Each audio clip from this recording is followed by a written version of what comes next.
welcome back to the Nordic Sound channel. As always, I am your host, Jamison Foster, and today we have with us a band who I just recently reviewed with their album Ondt Blod, Aftenstorm. We have two members, Daniel and Lancelot, here with us. Would you guys like to say hello? Hello. Hello, I just did. Yeah. Awesome.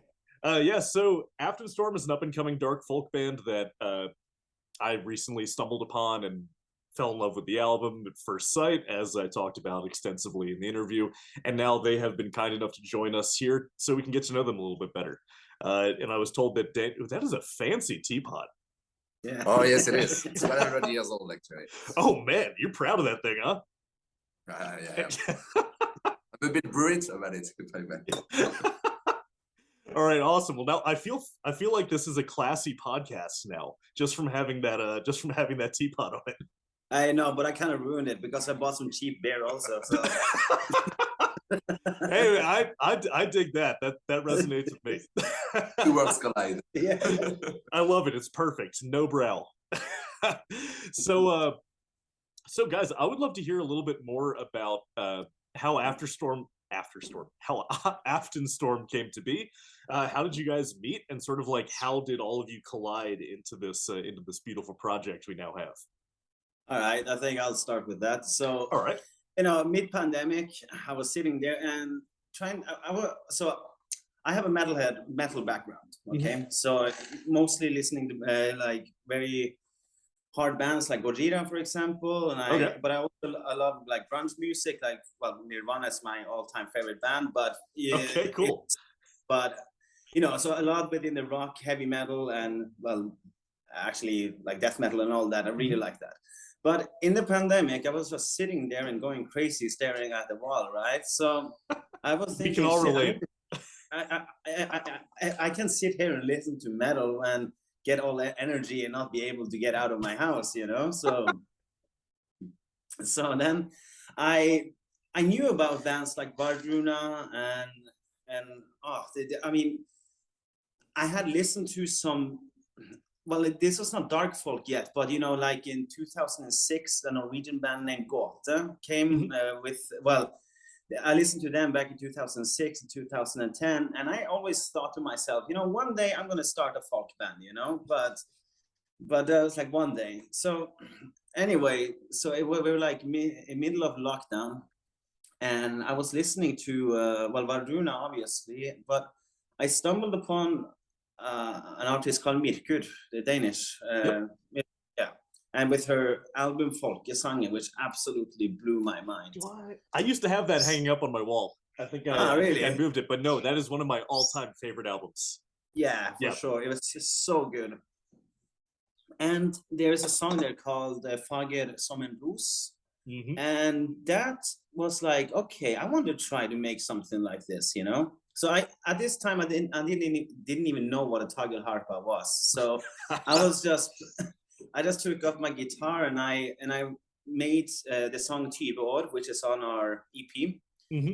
I composed that one with guitar, and I was like, this sounds kind of cool. And then I composed a couple of more songs on guitar, and I thought, fuck, I wanted to sound like more dark and more Nordic, And then I discovered the tagelharpa, and then I was like, okay, I need one of those.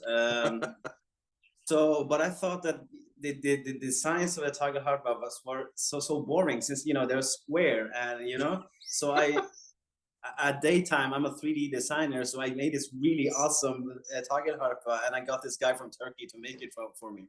Cool. So yeah, actually I can send you the pictures, you can show it on the YouTube video, but it's a really beautiful piece, Oh dude, that is so cool. Yeah. So then I recorded a couple of demos. Mainly was Odin and Tibor, but they didn't sound like nothing like the late versions. For example, Tibor had this like really hard blast beat drums, and it didn't sound so good, and very shitty tagelharpa also, because you're a player yourself, it's not an easy instrument to get in. It's really not, it's even harder to record than to play, I feel like. So and I mean, when I got the tagelharpa, the first 10 songs were named "I Killed the Cat," and the second one was named "I Killed the Cat 2," and then and the third "I Killed the Cat 3," because that's exactly what it sounded like, you know, the Tagalharpa playing. But as I got a bit better, I was like, okay, I'm a bit more confident now. I could actually play without, you know, without making it sound like a cat dying. So that's what it sounds like for the first few months, at least. Every time you pick it up, you're like, oh God, not again. Yeah, but it's mainly because there is no training of the instrument. You know, there are no videos on YouTube. No schools. No schools. Tagalharpa School of Yeah. Yeah, no. Yes. No, I mean, I know in Estonia, you can get to these schools, like they have these camps and everything for the Yohiko and the Tagalharpa, but Okay. but yeah, and maybe in Finland also, and in Denmark, but anyway, back to the story. So then I composed, like I did a couple of more versions of Odin, and I was thinking, fuck, I need to start a band, you know, and I need more bodies. I need more people. Exactly. So I went to this. So I live in Budapest, and well, we both do, obviously.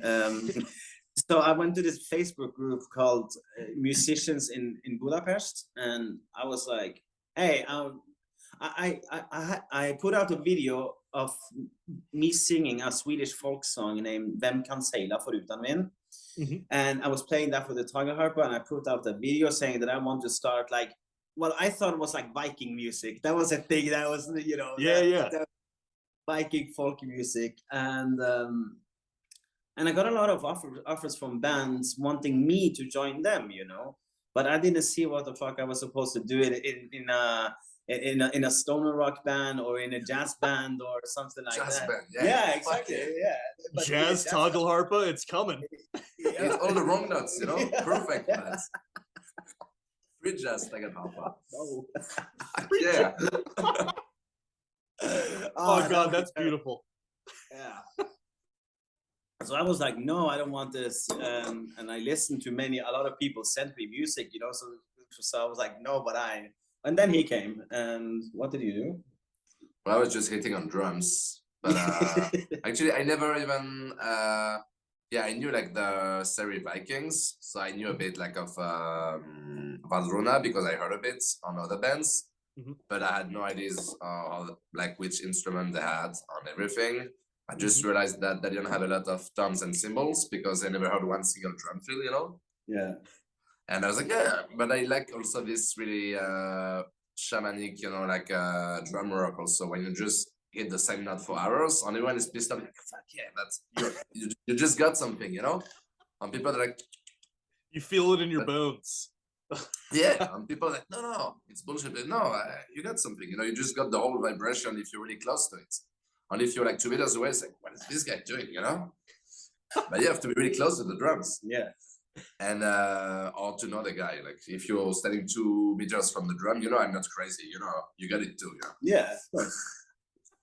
And so yeah, we had a chat like in a bar. I think you got some beer. Yeah. It was already 5 p.m. or something. Yeah. So yeah, that's beer time. That's beer o'clock, 5 p.m. Yeah. And I got like this, is it like Irish coffee or? Yeah, I think so. Like there is still alcohol in it, and it's still like a 5 p.m. drink, you know, like always in between, you know. Yeah. That's a let's see where the day goes type of drink.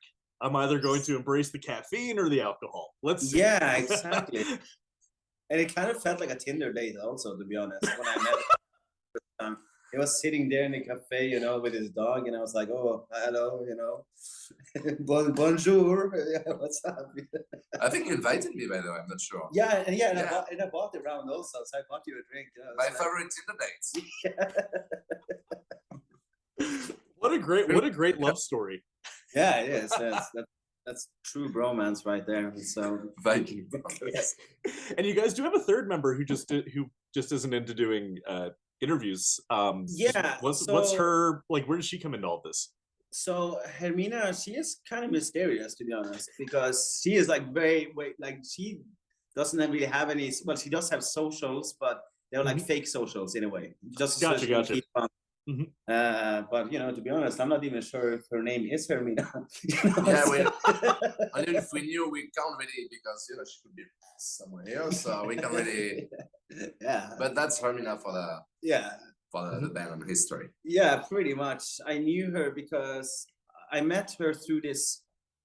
So she made a Facebook group for people that are pagans or esoterics or agnostics, and like very religious group, but Witches. very witches also, yeah.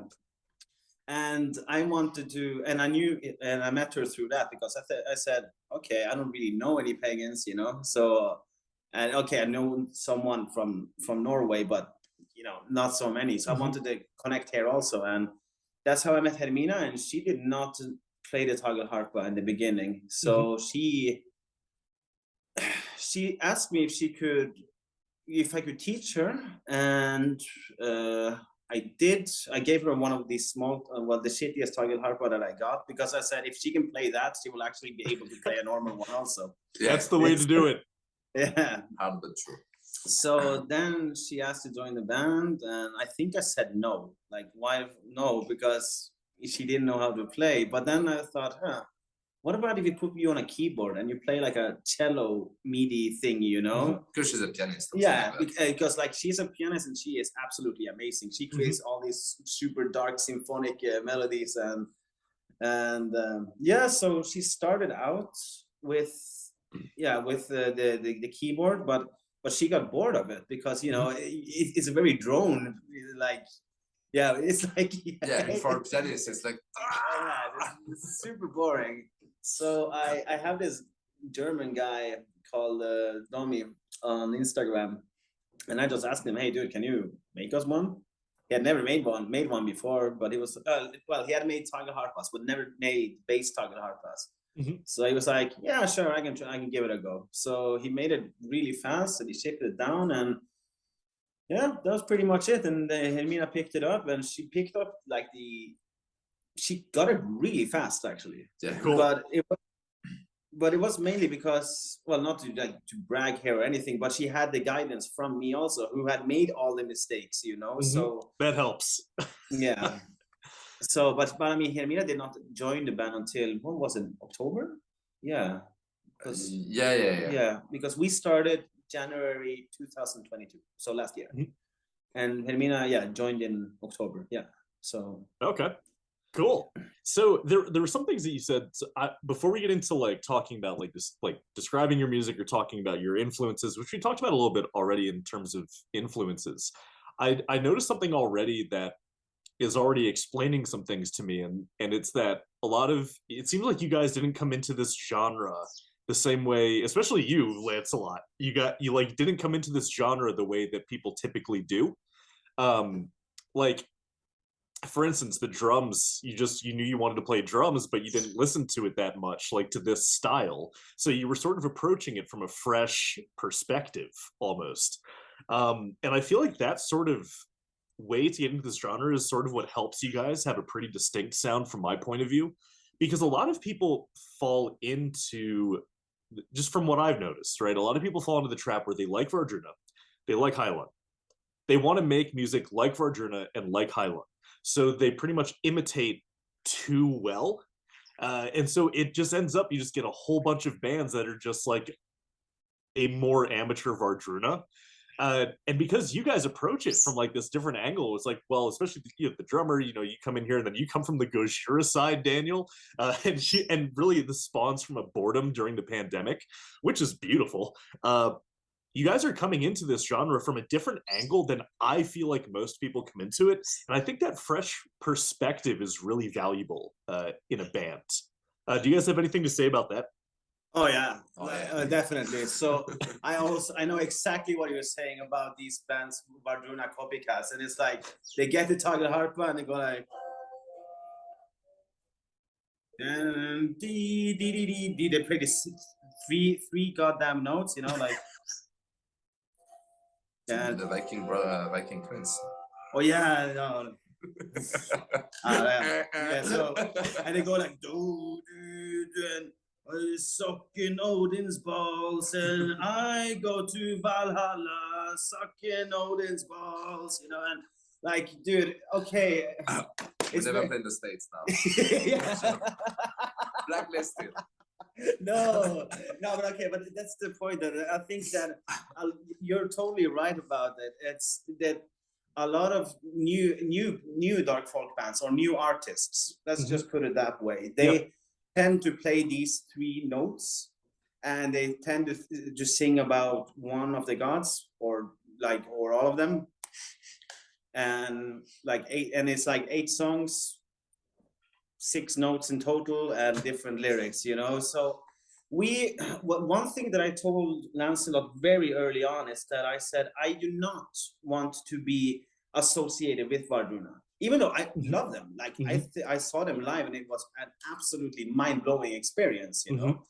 But I don't want to be a Vardruna copycat or a Heilung copycat.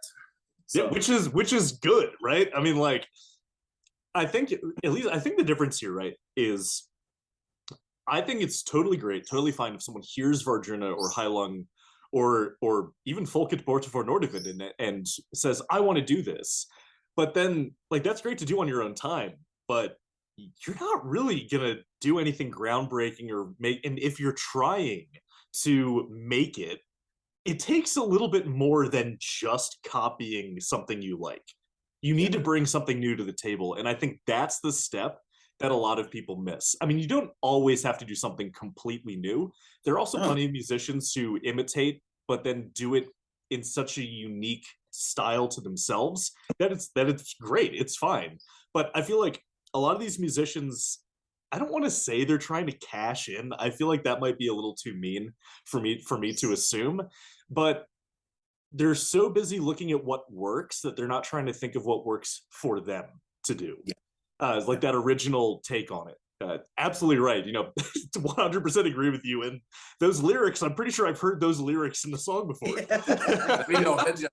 Yeah, maybe in Norwegian. Oh, you got those Brosatru American bands also. That like they're like Peyton Parrish and shit. So it's like this dude who's singing about Valhalla, and he's like super hard and shit, and then he goes singing Disney songs, you know. So that's he's got a good voice though. He's got like a great voice, but you know his music is absolutely garbage. Anyway, so so that's what we said very early on, and we have really stuck to that. I mean, don't get me wrong. When I started making like dark, I'm first gonna say Viking music, and then I'm gonna transfer over to dark. All good, man. We know what you're talking about. No one can agree on what to call it, so use whatever word you feel like. The thing was, when I started making it, I also did that, like, you know, making this playing with Odin's balls song, and with the three with the with I can't help it. Oh no, I said it again on the radio. No. Dance for life. No, but I also did that, you know. I definitely made at least 2 or 3 songs with these 3 notes, and it was super, like, less than about 10 minutes, and it was like nothing really happened. But the thing is that when I was rehearsing these songs for myself, I just really got bored, you know. So that's why I started making way more melodic stuff. And the way to get inspiration from that is to look into other musics. And absolutely, I started listening to actually just traditional Norwegian folk music. That was like or Swedish. And even though they're like super happy tunes, they're really difficult to play, you know. So that's what I was like, if I can play that but just in minor, then I got this sound, you know. If you're in G, you just take that B, make it a B flat, and now it's dark folk. 100%. So slow down the tempo a little bit. Yeah. Didn't we do a version of Odin in major once also? Yeah, but that was really fun. Yeah. I love doing that shit. You on the table and full Lord of the Rings style. Yeah. Hobbit style. Yeah. Yeah, we should record that just to, but not to put it on Spotify or anything, just to put it on, I don't know, on Instagram, you know. So like, yeah, or some tape we just give away at the end of the concert. Yeah. April Fool's Day is coming around. Yeah. Oh shit. Yeah. No, so no, so then I kind of realized what we were talking about now. The how saturated it is with bands who have the drone and have the baritone vocals and sing about gods and everything, and like there's nothing wrong with that. I mean, some people do it really good also, but I wanted to make lyrics that could resonate with people today. So of course we have our song Odin. I mean, that is, how can I say this without sounding like a douche, but it's like it's kind of like that one gateway song, you know, because maybe you are into the Viking music and all that, and you hear that song and you're like, oh shit, yeah, this is Valhalla music, and then you listen to the other songs and you're like, oh wait, this is totally different than what I expected, you know.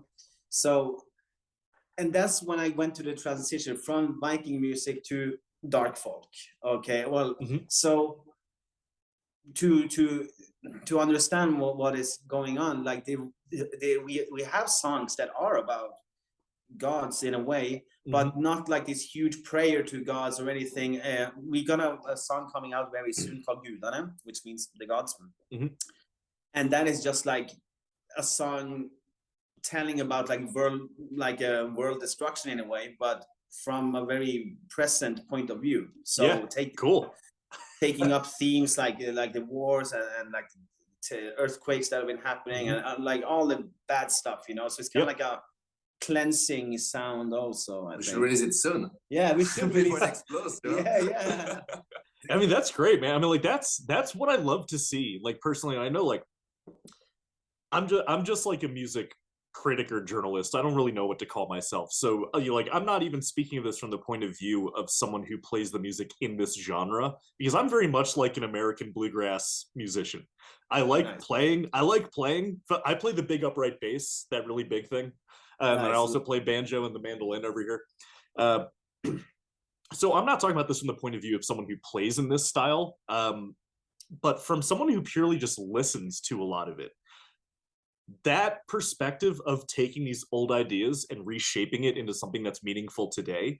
I mean, I think that's where you guys are, I feel like, really onto what makes this genre work for a lot of people. Because if you think about it, that's even what Vardruna and Heilung do, right? You go and you see Vardruna live, and Einar gives this great speech about, he literally says, like, our music isn't about a cultural pissing contest. It's about taking old ideas and putting them in a way that resonates with people today, right? Yeah. And so what you just said, like, fits in with that perfectly. And then just, again, from a purely superficial point of view, when I first looked at the names of the songs on your EP, I was like, these are new words. On, like, usually if you look at like your run-of-the-mill new dark folk album, you're gonna see a lot of the same words over and over again. Lioth, of course, now I can't think of it off the top of my Galder, Lioth. They listen to like a Chel Broughton disc, or they listen to a Vardruna disc, and they get used to seeing these words, and so they think, oh, I have to have these terms if I want the music to be good. And so I knew I was in for something different just from looking at the names of your songs. I'm like, oh, new vocabulary. Yeah.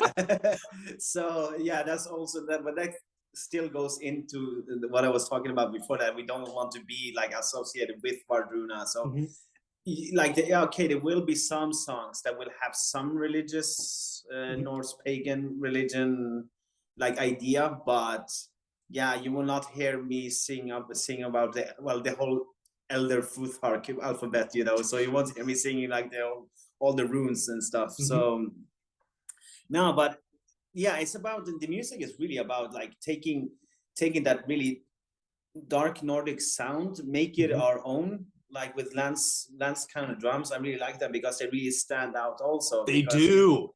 They really do, Lance. So because usually, you know, it's only like doom, doom, doom, doom, doom, but he goes absolutely crazy. So that's what I like about him. So yeah, and yeah, so it really goes about that, and all the songs also. For example, TVO, it's like a suicide prevention song, you know. So well, it's about like what will happen after 20 years. If will I be remembered after 20 years, you know? And it's about like this, how can I say, this feeling of wanting to commit suicide, but the song is all about preventing it, you know. Yeah. And then you got Angstskrik, for example. That song is about like when you have a lot of anxiety inside, and the best way to get it out is just to scream it out, or you know, finding this outlet, you know, to heal yourself. So which has nothing to do with Old Norse gods, you know. So. Yeah, I mean, like there's more to, like, even, you know, even if you want to take the historical approach to, you know, like what music would have been like, you know, all the way, you know, like 1,000 years ago or whatever, people were not only singing chants and songs about gods, right? Exactly. Like just the whole purpose of the drum in shamanism was to put you into a trance so you could interact in some way with a higher power. That doesn't mean you're only ever going to talk about the god that you're talking to. That would get boring, right? Yeah. So, and especially with Angstskrik, I actually wanted to ask you just about that track. Did you mean for it to sound like The Witcher? No, not at all. It, like when I was listening to it, I was like, "This is the Witcher 3 soundtrack in the best way possible." It had that it had that vibe to it. I just wanted to ask if that was like deliberate or not, because you did it. Yeah, but it's actually funny because I started playing The Witcher. Well, I had never played The Witcher before, but then it was like 3 or 4 months ago. I picked it up, you know, and I did listen to it, and I was like, "Huh, we kind of sound like that." You know? So it was the other way around. That's exactly. That's hysterical. Hey, wait, did I do this soundtrack? I don't remember doing it. Yeah. So, Lance, do you want to talk a little bit more about your approach to drumming? I always like to look a bit more about everything. So maybe I think that's even better. I can kind of stay on track, maybe. Yeah, the thing is, yeah, like Daniel said, like he definitely has like this metalhead background, always throwing him, you know, below the hats, and well, you can see the whole black outfit. I mean, I got this. I mean, I'm right there. Black hoodie, but I have these red pants, you know. And, I dressed like for the interview. Yeah, he's dressed very colorful. Actually, you can see him in leopard furs and everything. Not even joking. Well, I do have like the leopard. So not your typical Norwegian or Finland shaman drummer. I think it works better to be dressed up in like real bright colors. Yeah, but I don't think Daniel would approve. But yeah, like we're trying to find the right balance, you know, for me to stay in the band and wear the stuff I like to wear. You know, it's yeah. When we had a photo shoot, I let him wear white, you know. So I'm like, we're getting there, you know. Yeah, I think for the drums, it's like I played. I studied drums like 15 years ago, and I used to play mostly like in rock bands, and mostly like psychedelic or progressive bands. Okay. And so yeah, usually you have like a lot of cymbals and toms, and you can just do a lot of different sounds. But I also really like this approach when you have only like one drum, let's say one snare or one floor tom, and you have to get every possible sound out of it, you know. And so you can just put your elbow on the head and just change, you know, the pitch. I do that a song actually, and I do it live also. You can use like the cross stick sound also.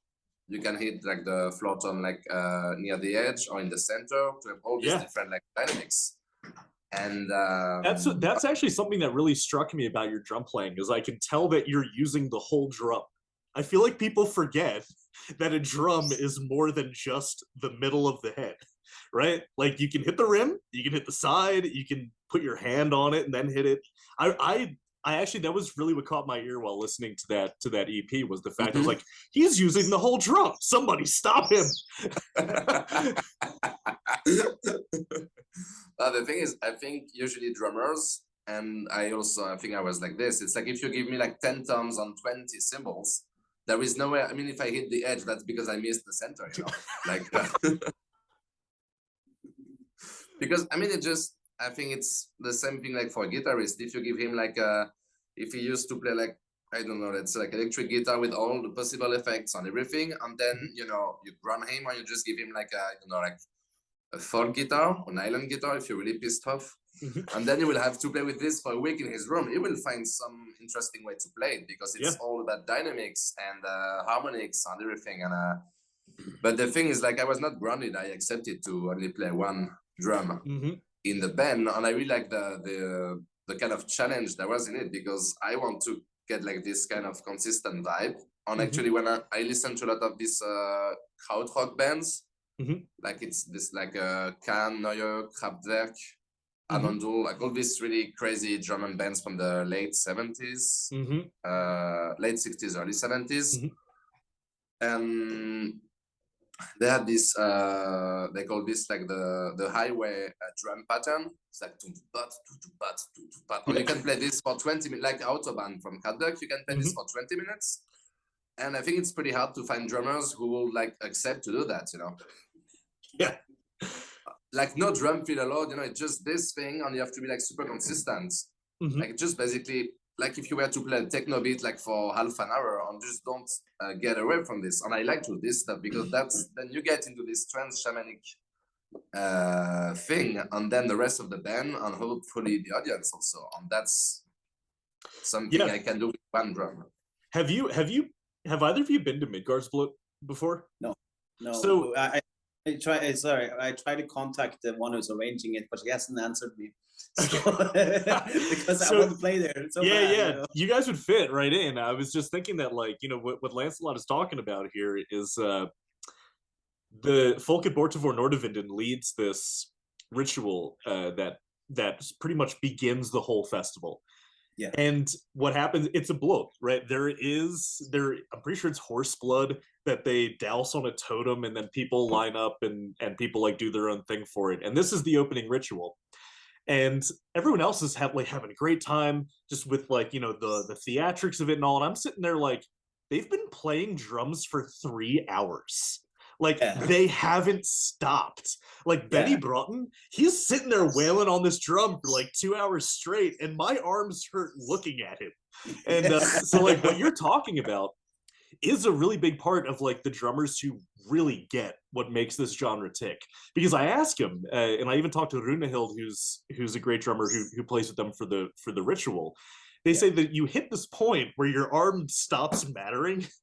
You just don't care about your arm anymore, because you look around and you see what the drumming is making people feel and how it's making people act, and all of a sudden your pain doesn't matter. What matters is that you are becoming the instrument for this ritual or this event or something. So when you're talking about doing that highway beat for 30 minutes, I'm thinking back to Benny doing this for 3 friggin' hours, and my hands start to hurt. But no, Folket Bortavor Nordavinden, it's actually like I have listened to it, and I find it like what I like about it. It's just it's very simple, you know.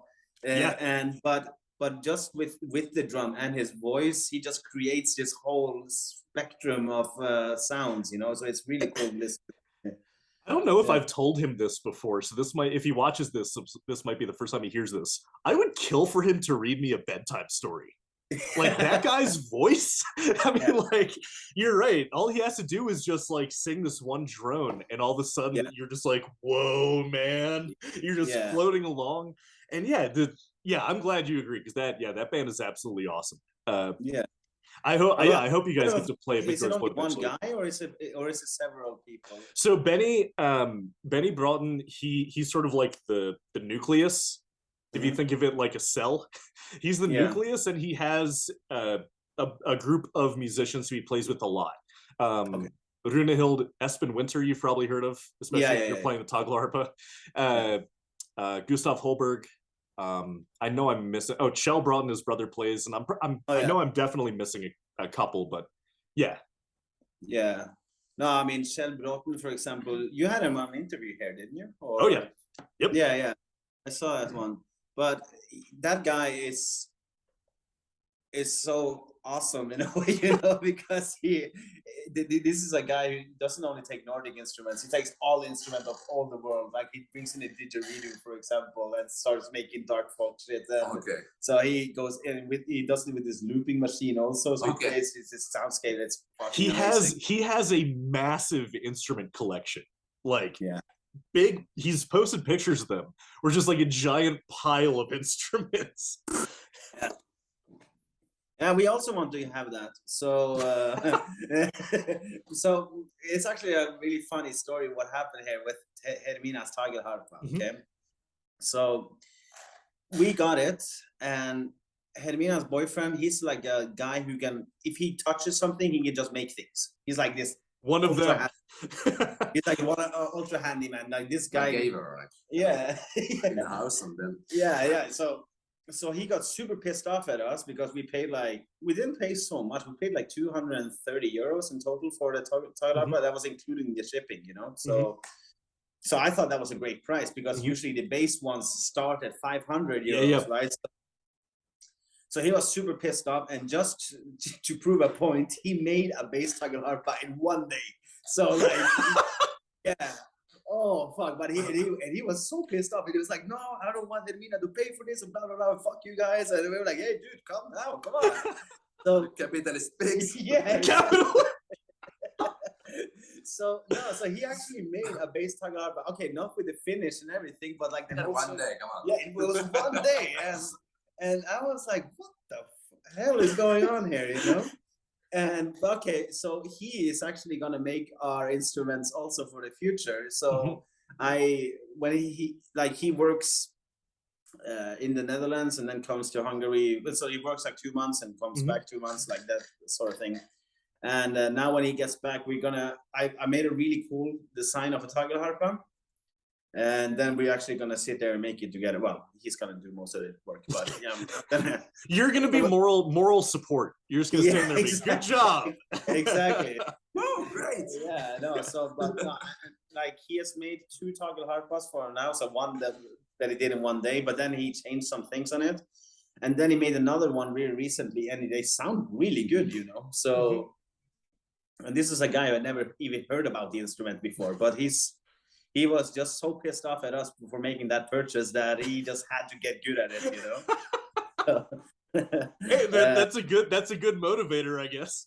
Yeah. And when it comes to like drums and stuff, well, I have made a frame drum. Yeah, you can get it. I got this artist on Instagram called Vindurian Art, Swedish woman. Yeah. Still in tune. Yeah, still in tune. And she made the can you see it? Okay, there. So beautiful. She made the design of the serpent, and then I took the elephant runes. And actually, the funny thing about this is that the wood inside here is not like this typical wood. I just went on AliExpress and bought these embroidery rings, you know, and glued them together. That is so genius. You know, that's pretty handy on your part.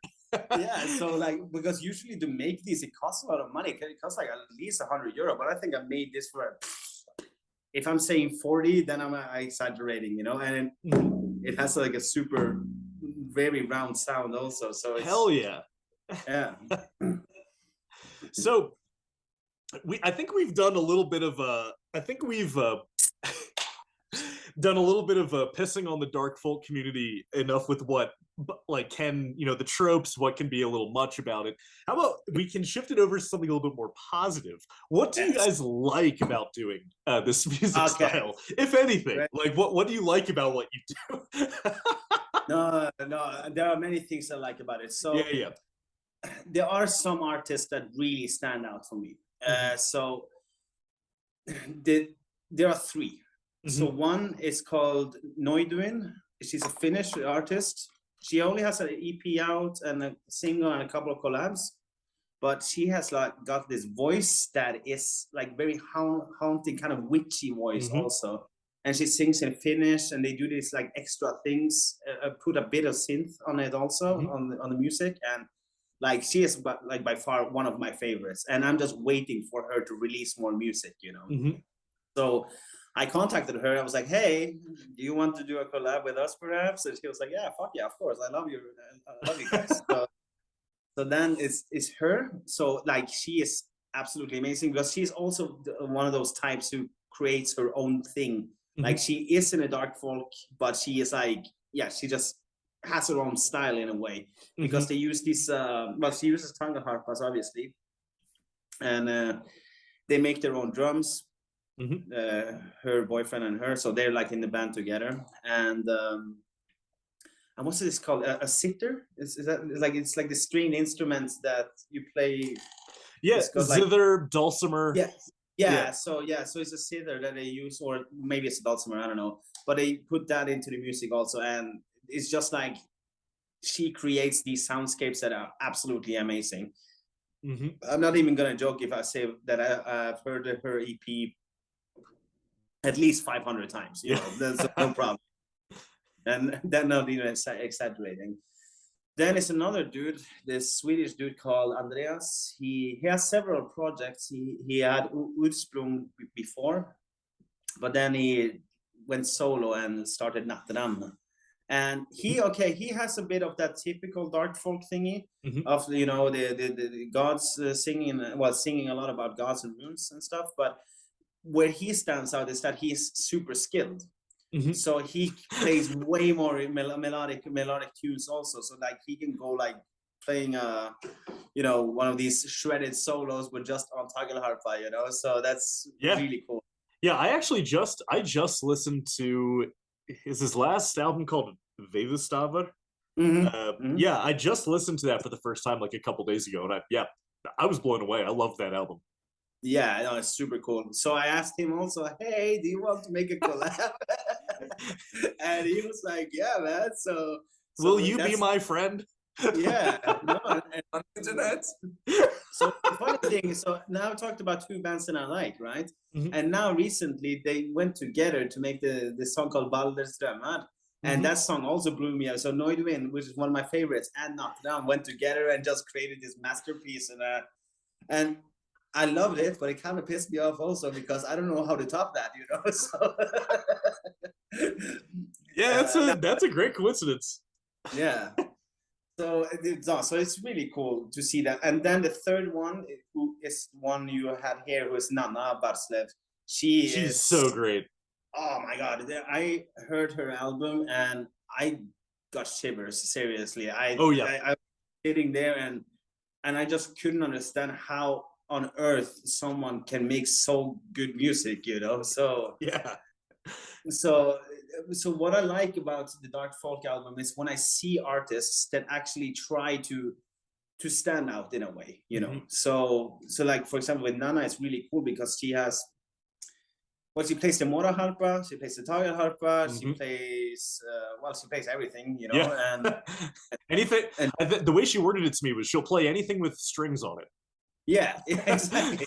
So yeah, and it's her voice also. She actually asked me if I wanted to join her to play live with her. So, but I misunderstood the question because I thought it was going to be like Aftenstorm playing one gig and then Nana Barslev, so like joining together. But no, she asked me if I could personally come and play her songs with her, and I was like, well, yeah, it would be an honor, of course. Fuck, I love you. I love you.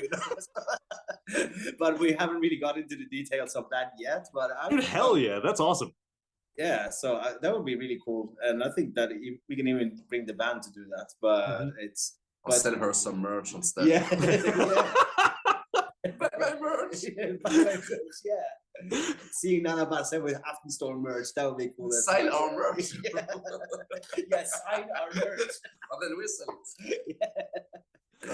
Yeah, I was so happy to see how well received her solo album was, because she's been in this game for a long time, longer than a lot of people like acknowledge. So when I saw that so many magazines and so many websites are putting her album as one of like the best folk albums of the year, I was sitting here like, thank God, because she deserved that 100%. Yeah, you said shivers, man, every time I listen to that album. Yeah, no, it was, and of course, yeah, she has got a great career. She has been doing this since the 90s, you know, and I've heard her other bands also, like Asynia and Huldra, I said, I think. Yeah. I think there's another one inside there, I can't remember. But the point is that she has got this really cool voice. But there is a difference between Asynia, for example, and her solo project, because her solo project is way more melancholic and really, like, it really shows that she has created something unique and really awesome also. So yeah. So I'm getting from you guys that at least a big part of what draws you to this genre is the fact that there is so much potential for like unique expression that hasn't really been explored that much. Is that like, would that be a good translation of what you're sort of saying, or a good like summary of what you're saying? Because I'd love to hear more about that, like compared to especially you, Lancelot, coming from other genres. You know, with all of this, like what does this genre give you that you don't, besides a job? What does this genre give you that other genres don't? This question's for either of you. You can start. The time for you to gather some ideas. Yeah. Atta boy. Oh fuck. Well, yeah, it's like I think there is a lot of space, like acoustically, because I mean, especially when we studied as just two people, but then there was like even a bit too much space we couldn't fill in. You know, we needed like someone in these bass frequencies. And it's not like I have a kick drum with a subwoofer on it, so you know, it's like I can't get that range, you know. So we needed someone to play bass, like an harp on before that, like these strings on the keyboard. And we used also we had like some soundtracks at first also. Like, yeah, we used like backing tracks. So I would so I like made like I don't know, some hits like with some shakers, and then maybe a kick drum every eighth pattern, and then I would just make like a bass with like a cello or something. So I have to say real quick, very brave of you to admit that you use backing tracks. Yeah, a lot of we used right, but you'd be surprised at how, I know I feel like I'm exposing a great secret, but it's not even a secret. If you go to a live concert, you can hear them. Like, you wouldn't believe the amount of people who will comment on, I don't know, for instance, like I'll take a recording of a High Lung show from Midgard's Blood, and there's a comment under right now saying nothing synthesized here. And I'm sitting there like, the whole backing track is like a bass boom, right? Yeah. And like, this isn't anything again, because, you know, not everyone is going to pick up on that, but it's funny how important it is to so many people who like this genre that everything is acoustic, everything is genuine, everything is just the music being made right there. And then Jonas Lorentzen of Nibala was like the first one who was like, we don't just have a choir of angels sitting on the stage with us. Where do you think those voices are coming from? So it's just funny that there is this tension that I just wanted to mention real quick. Apologies for interrupting you, but it was just like a really important thing I wanted to latch onto real quick. Was that difference in expectation between the musicians and the audience, where the audience expects like a purely acoustic, nothing synthesized experience, but the musicians are like, no one tell them we have a backing track. No, so that's how we started out. Like we were actually thinking of doing that like full time, you know. But to stay as a duo. Yeah, we wanted to stay as a duo because it's easier to travel, you know. And if we get a gig or something, it will be easier to get the gigs and everything because they're only paying for 2 people, right? It's you with a +1, you know. So, and the computer, so the computer needs to be checked in, you know. So what? So DJ plus a +1. Yeah. So, you two have such a beautiful bromance. It's great. I love it. There is something. But we can't because we're in the same band, you know. Exactly, so you can feel the sexual tension in the whole room. You got to do what you got to do. Yeah. You don't fuck with band. You don't fuck with band members anymore. No. Oops. So yeah, so we were really like, that was like the idea of Aftenstorm. Like we will create this basic soundscape as a backing track. Lance will play drums over it, and I'll play tug harp over it. And some of those backing tracks even had a bit of tug harp also, just to give it like the extra kick, right? Yeah. But when Hermina came and she actually started, to get the sound right, it was then we said, okay, we will not do backing tracks anymore. Now, maybe on recordings, yes, like maybe put in some extra here and there, of course, to create like the sound experience. But I think Lance and I both agree on that. We actually like when things sound way different live than what it does on an album. Yeah.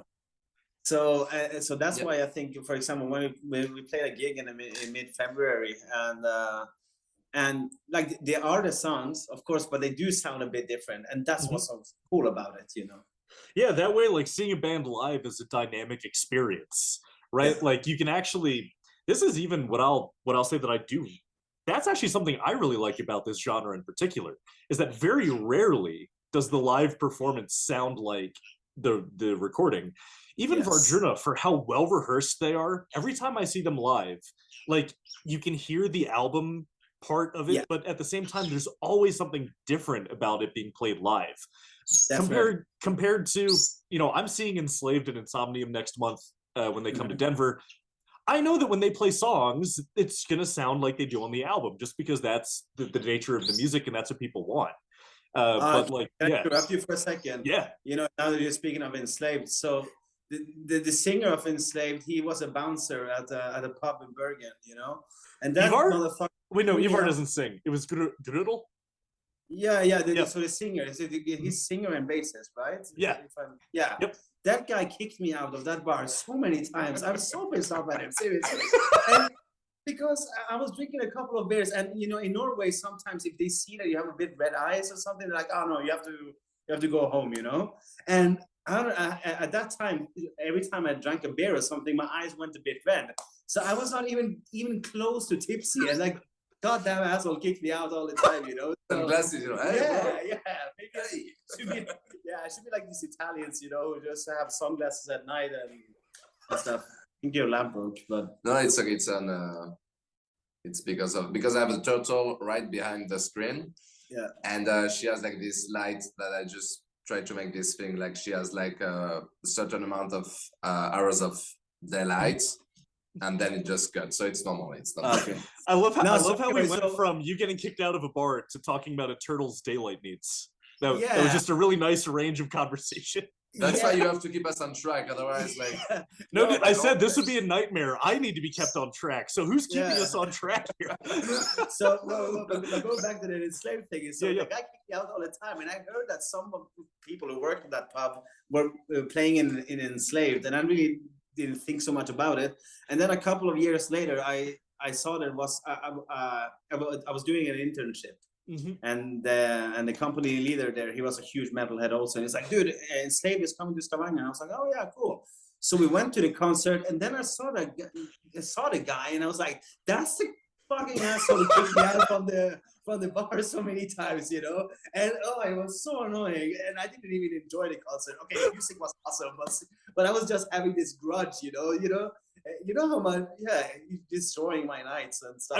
I wanted you to be like front and center in the audience, just drinking a beer, making unbreaking eye contact with him. Red eye contact. No, maybe he would kick me out of the concert also. Come on. Security, this guy. Come on, not again. Ginger out immediately. So fucking funny. So I guess in the spirit of keeping us on track here, I think the last thing I really love to prod at you guys for is sort of, so we've got this interesting thing, right, where there is sort of the part of what you would call Brosatru.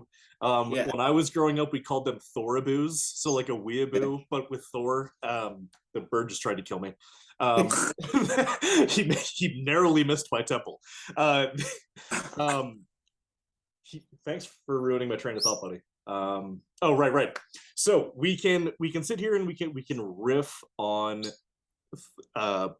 Thoraboos, Brosatru, and all of that, right? There's always this easy thing to sort of joke about, have a good time about, but is there any part of this sort of like spirituality that you guys do resonate with a little bit? And what is sort of something that you would say, if so, what would you guys say sort of operates behind those stereotypes that you think gets misunderstood?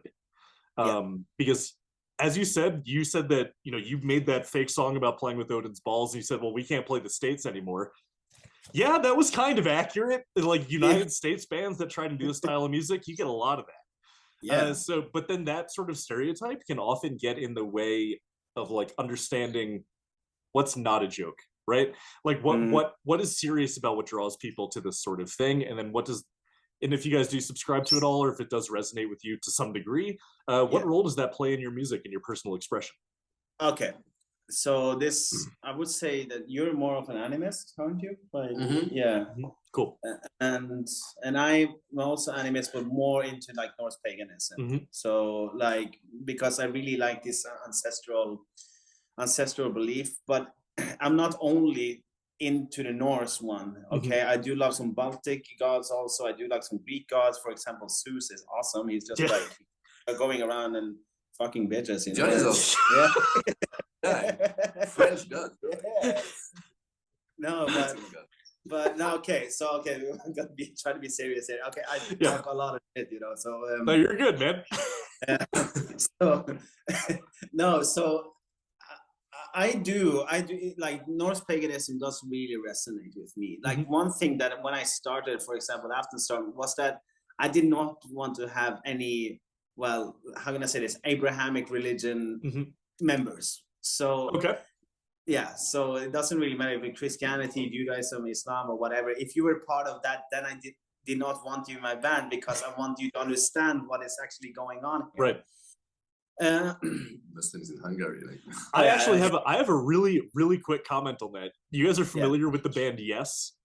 No. Yes, actually. It's not a joke. Yeah, for us, yes, right? Okay. Right. So the band, Yes? Yeah. So they were a 70s band, 70s prog band that was super into sun worship, but their keyboardist was very, very Christian. So while the rest of the band would be playing drums, playing lyres, guitar solos over reciting the names of sun gods, the keyboardist would be sitting there very well dressed with a giant cross just at work. And it was always so funny to see videos of them live, because you could tell he was like, I'm here for the job. Yeah. So I get that, right? Yeah, so I get that. Yeah, you want sort of like a thematic, not even a thematic consistency. You do want an ideological one, at least in some capacity. So yeah, I don't fault you for that sort of filter. Yeah. So okay, so let's go a bit into this paganism thing for part of the music. So I know that, for example, a lot of bands started and just by watching the show Vikings. Okay. And even though Vikings is a great show, I love it. The only thing historically accurate with Vikings is Björn Ironside's haircut when he was a teenager. That's it. So that, let's just get that out of the way. Björn's haircut. Yeah, that's the only accurate thing. And you're right. Yeah. So, for example, when they had this Blod in Uppsala every 9 years, and they're like killing people and fucking hanging, and then no, that's not how. Yeah, were there human sacrifices? Yes, but it's not so exaggerated. But it's great entertainment. Okay. Yeah. So, but I think that the problem that it creates is that a lot of people, and I'm not going to say only Americans in this, because it happens a lot in Europe also. You won't, just so you know, you are not offending me or anyone watching this show or watching this channel if you do say it tends to be Americans. I mean, like, we're the ones with the QAnon shaman. No, but the reason I'm saying that it's not only Americans, but I'll get to that. Yeah. So a lot of people, they think about, okay, I don't like Christianity anymore, and I'm like, I want to be like super macho, and I want to fucking go to Valhalla, and and that's it. And then, because that's the only thing that they got out of the show Vikings, right? Because they don't know about any other kinds of afterlives that the Norse paganism has like Folkvanger, you got hell, you got so many different things depending on how you live your life or how you die, right? So, and I'm saying that this is not only Americans, but the reason that the difference is that Americans tend to be more vocal about it. That's kind of our thing. Yeah. So, and then what I see often is like people, they get a Vegvisir tattoo either on their heads or they on the chest, and they call themselves a wolf of Odin and not a lamb of God, and then they listen to Peyton Parrish 10 hours, and yeah, and they create this, I don't know, romantic, like you know, they romanticize what, very yeah. Wagnerian. Yeah, very exactly. Wagner.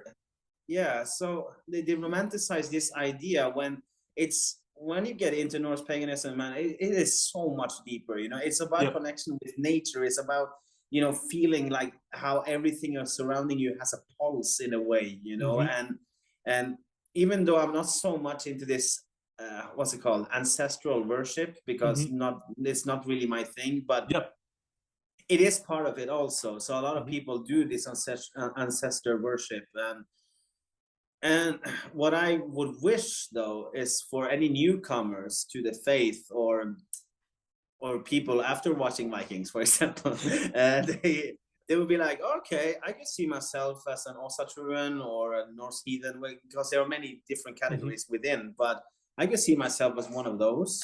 But then, dude, do your homework, you know. So like, and I'm not going to claim that I'm an expert, because I'm not. I have personally, I have not even read the Eddas, for example. I've read a lot of books surrounding the Eddas, but for me, the Eddas are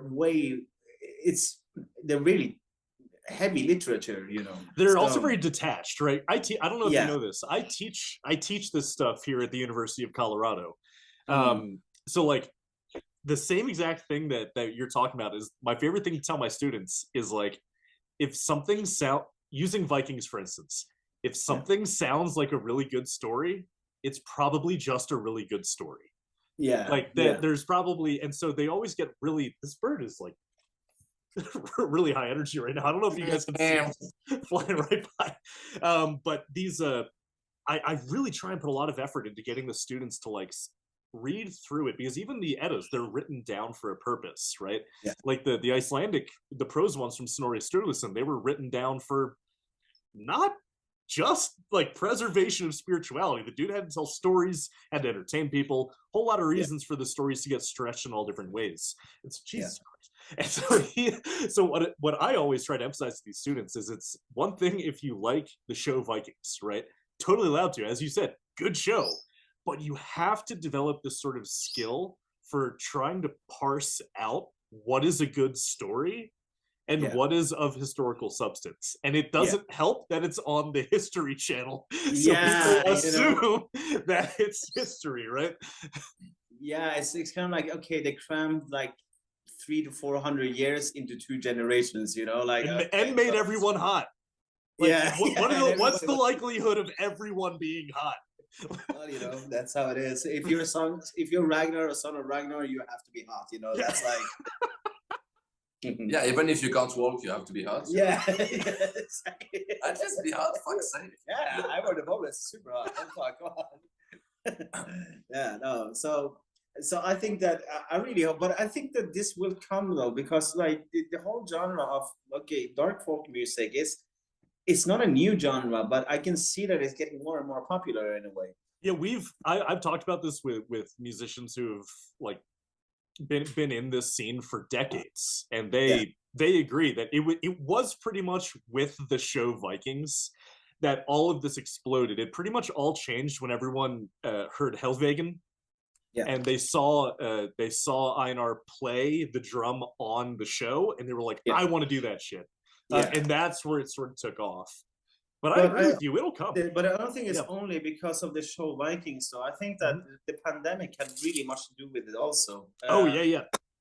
Because after, you know, after the lockdowns, for example, you could see that people were more inclined to actually go out on a hike to nature or something like that, and they wanted, and you can see that a lot of people I've experienced and known a lot of people that are looking for something else, you know, they're looking for deeper meaning in life. Also, they want to find themselves back to something more ancient, you know, rather than the, well, how many commandments is in Christianity? It's 11? 11 commandments? What do you ask me? I don't know. I would say 69, but no. Yeah, we have to go like to walk her and then feed her. So Okay. Yeah, we'll have to feed the big wolf over there, and then then I will have like to go to rehearsal with my other band. Yeah, you got it, man. Lancelot, thank you so much for joining. We're going to be wrapping up here soon anyway, so you're not. So hopefully you don't miss out on too much. But thank you so much for joining, man. Really appreciate it. I'm gonna watch it anyway. Okay. You take care. Thank you for hosting. The first story, can I say that? Of course, man. Well, you have a great day, man. Thanks. I'm gonna grab you over here, so the sound quality will be a bit different, but okay. Yeah, so you won't hear it from the microphone anymore. But yeah, so it is a genre that is growing in a way, and I find it really cool because, like I said, when I was in my teens and I listened to Goethe, and what was the name of the Danish band? It's called Valravn or something like that. Anyway, yeah, so I listened to those, and they were really cool bands, but nobody listened to that kind of genre back in that day, you know? Yeah. And now you can actually see that a lot of people are listening to it, and I really hope that it stays, but I'm kind of a bit afraid also that since, how can I say this Viking hysteria thing has ended, you know, maybe kind of like the dark folk genre has ended with it. You understand? Yeah, I see where that anxiety comes from, especially someone who's like just starting a band in it, right? But I think like if you actually look at it just in terms of, because I talked to some of the people who were orchestrating Midgard's Blood, for instance, and just the exponential growth in attendance at that festival, it's not stopping anytime soon. It keeps growing year to year. And I think that, like, especially as people accept this genre of music kind of as like an offshoot of heavy metal, I think there will always be people who are like, I want acoustic heavy metal for a minute. And then they listen to it. Yeah. But you can see that also, that it really, like, dark folk and heavy metal does really go hand in hand also. Yeah. So, it's like, I think there's so many reasons it could, right? It's all in minor, right? Like maybe there's that, but the energy, the attitude, and then also the fact that, you know, a lot of the founding people in this genre came from black metal. Yeah. So like, you know, you have that too. Yeah, definitely. Like, yeah, I mean, Einar Selvik, he was the drummer of Gorgoroth, and you'd be surprised how many people don't know that. Yeah. Like a lot of people get surprised when you bring that up. Yeah. So and then what's the vocalist called again? Gal. Yeah. Gal. He was singing with Vardruna in the first album, I think, or first two, and he was touring with them also. So and I think that all the people that I know who plays dark folk, they actually were metalheads or played metal before or something like that. I think like Lance is the only person who did not play metal before. You know? Really? Are you telling me the guy with the pink pants wasn't listening to metal? Actually, that's fucking hilarious now that you mention it, because a couple of weeks ago we went to this metal show. Well, like, had many metal bands, and I was waiting for Lance, and everybody was dressed in black. And then suddenly, like 100 meters away, I see someone in like bright blue, and I was like, there is Lance. You know? Oh, that's a good way to tell. Oh, that's great. So, man, I guess the last question I have for you before I let you go is, what's next for Aftenstorm? What do you guys got coming up for us? I know you sort of teased a song in the making, but otherwise, I'd love to hear what there is to look forward to with you guys. Yeah, so we're working with collaborations mostly. Okay. So we got 3 collaborations coming up. One is with Natram, of course. One is with Noidwin. And the third one is with a very small French artist, but she makes, like, she's called Völva. She's only got music on Bandcamp, but she fixed us a gig, like a festival in France, like with everything paid and everything. So that was pretty cool. So, and I listen to her music, and she has like this, how can I say this? Folktronica, dark folktronica, so Okay. mixing electronics, and Yeah. and she makes these really cool things also. So it's about collaborations. That's the priority. But now this weekend we're gonna re-record Angstskrik, but what we're gonna do different is that this time it's gonna be tagelharpas on it. So Cool. no guitars or anything. So it's like a tagelharpa version, and I do believe it's gonna sound really cool. So we have more songs, and I think that we're gonna release first a single with a song called Valkyriens Armer, which means the arms of the Valkyries. And that is a song without lyrics. It's just like this build up of, you know, kind of like ecstasy, trance in a way. Oh, dude, hell yeah. and you know, it's kind of like it's a very soothing song also, and I really like performing it. But you will see it soon also when we put it out. So first we're gonna release a single, and then we're gonna actually finish the collaborations, and I'm gonna put all the songs together and actually put it, like, make a kick-ass album, you know. So hell yeah, man. Yeah, and of course it's the question of playing live also, because we really do enjoy performing.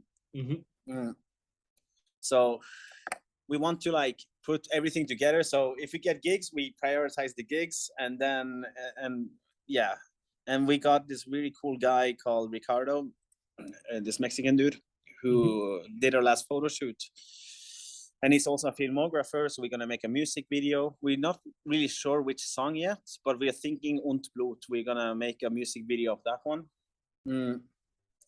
and create like this really, well, I don't know. I'm not gonna say like messed up, but like this very glitchy video, you know, about. I like that. Having a dark ritual, or having a dark ritual there. So I think in the end, that's what is up for us now, that we're going to create more songs. We're going to create better songs, hopefully. That's always the hope. Yeah. And we're gonna put money in it also, because we realized that if we want to get bigger, just by trying to promote it on the socials through friends and everything, it does not really work. You gotta spend money to make money. That's what we say in the States. Exactly. So that's the deal. We're gonna put in, like, when we have like solid singles and everything, maybe put in a couple of hundred euros or dollars or whatever, and just for the promotion of that own song. And I think that when people will discover us, or the people who have discovered us, they like what they hear, you know. So if we put even more, if we put money in it, then we can actually grow a lot also, because what we want to do is to play in festivals like Midgardsblod, for example, or and maybe some Viking festivals or medieval festivals or whatever, or like big scenes, you know. So that's what we are doing. So saving up money, composing cool music, and making contacts to we found this other band here in Hungary, actually, who are also doing this dark folk thingy. They were a duo called Itinera, and they have this folktronica, a bit inspired by Halo. Okay. But they sing in Hungarian. That's the first thing that's cool about it. And the live show that they're a couple, and the live show that they create together is awesome. So actually, Hermina and I, we went like, hey, no, she was like, hey, look, listen to this band. I was like, that's actually pretty cool. So I was like, she was like, hey, they're playing a gig, and I was like, okay, let's go and let's talk to them, and let's see if we can team up with them, you know. So especially for here in Hungary, we're going to, Itinera and us, we're going to like work together to get more gigs and get more exposure. So that's like the whole idea. So it's a lot about promoting ourselves also. And I want to, and little thing, the little extra project that I got on my own is I'm making a tagelharpa course. So oh, dude, hell yeah! yeah, so I've been planning it since September, but a lot of stuff has happened in my personal life and with the band and everything. So, but now I think in May I'm gonna make a 10 episode series of a tagelharpa course, and it's to get newcomers to not only play 3 sad notes and sing about Odin, and but but also to get more exposure as a band also, and then maybe the audience can get to know me as well, you know, in a more intimate way, right? Yeah, dude, so, I think that'd be a great idea, man, because like I had to learn tagelharpa just from combining what I knew about playing a fretless string instrument, playing the upright bass, and then just watching videos of other people do it. And the camera is very rarely close to the tagelharpa, so I'm like pausing a video and like, what's his hand doing? Where is it? Is it like that? And then you just have to figure it out on your own. So I think exactly. Yeah. So I created a system now. So I created a 3D model of a tagelharpa, and I put like all the notes and all the positions on the strings, right? So the idea is that I will play like very simple tunes, all in major actually, and I'll get to why to that. But but every time I press a note, it kind of like highlights it on the 3D model, so people can see where to. So it's like a split screen in a way. And the reason that I want to do most of the initial videos in major is because if you learn piano, you're not gonna learn, you know, Für Elise by Beethoven, right? You're gonna learn like what's it called? Lisa Goes to School, like da da da da da da da da da da. So like very happy songs and easy to play. But there's also one thing that with the tagelharpa and playing in major is that if you know the finger positions in major, it will be like this with the hand. So like the second note, fourth and fifth. You can always switch them to the first and third, and then you can get the minor notes and everything. So and also by pushing out this course, I believe that people who actually starts playing tagelharpa will actually experiment way more, you know. So I have got this Google Drive, for example, that I've more as a test, but I've given it out to like 20 people, and the three first episodes is just about how to use the bow, you know. And that's like the 3 and the essentials and why and blah blah blah, and they're very short videos. It's like 2 minutes each video, but it's like how to use the bow, and then starting with melodies. And there was this dude from Poland who had never played before, and I showed him the videos, and like literally after 2 weeks he was able to make some pretty decent stuff in major, of course, even though he wanted to play Viking music. But so I said, do that first, and then you can go over to minor and this, you know. Dude, awesome. Please tell me when that's up. I'd love to promote that, because as we were talking about earlier, there's just not enough ways for people to learn the tagelharpa, and I think especially from someone who plays it as dynamically as you do, not just the minor sixth back down to the fifth, minor sixth, now maybe you had a flat second in there. It's like, so I think that's going to be really awesome having someone with your sort of perspective on tagelharpa doing a course. And I follow this group on Facebook called Tagelharpa and Other Bow Liars. It's a very good one. And there you can see like most of these people who they play like traditional tagelharpa. So, and that's usually all like 90% is in major. And I personally think it's really cool to have that. Traditional tagelharpa playing is insane. Like it's on a whole different level than what we usually hear with just the drones and everything. It's actually melodic, like folk songs. And that's what we're doing in Aftenstorm also. Just so we play minor, but we want to play like fast as fuck, and you know, and a lot of melodies, and just like creating these like cool experiences. So I think Yeah, that sums up the question. What's up for us? Like trying to get gigs, making toggle hardware course, and recording some cool songs. That's what's up for us. Yeah. Dude, hell yeah. Looking forward to it. All right, Daniel, thank you so much for joining the channel. It's been a great chat. It's actually been forever since I've had a chat go over an hour. So that shows you how much fun, how much I've enjoyed this. So, Dan, if people want to find you, where can they do so?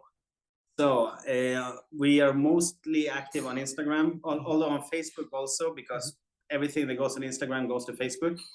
But Instagram is Aftenstorm_official, and then on Facebook is just Aftenstorm. On all the music streaming sites is also Aftenstorm, and on TikTok, because we do have one actually. Not that we use it so much, but we do have one. So, and then it's Aftenstorm.official. So yeah. All right, cool. Hell yeah, Daniel. Thank you so much for joining the channel. Love the work you guys do on Aftenstorm. Wish you all the best. As I tell everyone, please don't be a stranger, all right? All right. Thank you so much, James. Yeah, yeah, you take care, man. Yeah. Have a nice All right. Bye. Yeah, you too.